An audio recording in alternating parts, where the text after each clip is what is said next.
আসন্ন যে নারী সাব চ্যাম্পিয়নশিপ এটা বাংলাদেশের জন্য খুবই গুরুত্বপূর্ণ। এই কারণে যে বাংলাদেশ আগের ২ বারের চ্যাম্পিয়ন। এবার বাংলাদেশের সামনে হ্যাট্রিক শিরোপা জয়ের একটা হাতছানি, একটা সুযোগ।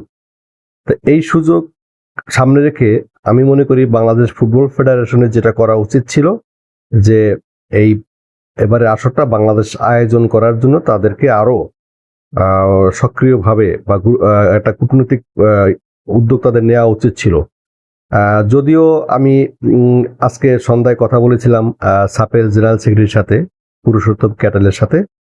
তিনি আমাকে বলছিলেন যে এবারে সাপটা ইন্ডিয়াতে হচ্ছে একান্তই সাউথ এশিয়ান ফুটবল ফেডারেশনের সিদ্ধান্ত অনুযায়ী।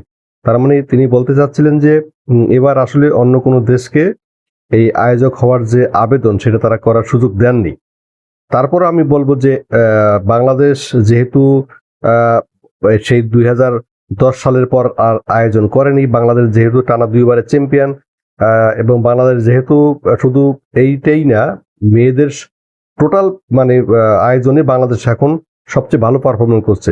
সেই হিসেবে বাংলাদেশ আমি মনে করি যে এই যে এবারে সাপটা বাংলা আয়োজন করার জন্য উদ্যোগী হতে পারত।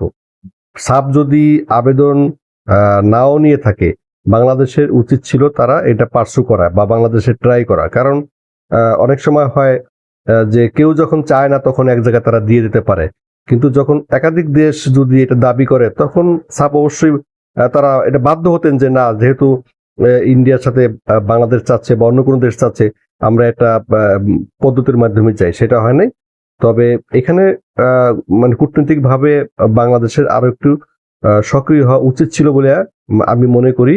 কারণ যেহেতু এখন টুর্নামেন্টটা ইন্ডিয়াতে হবে, আমাদের জন্য অবশ্যই এবার একটু এই শিরোপাটা ধরে রাখা একটু বড় ধরনের চ্যালেঞ্জ হবে, কঠিনও হতে পারে আর কি।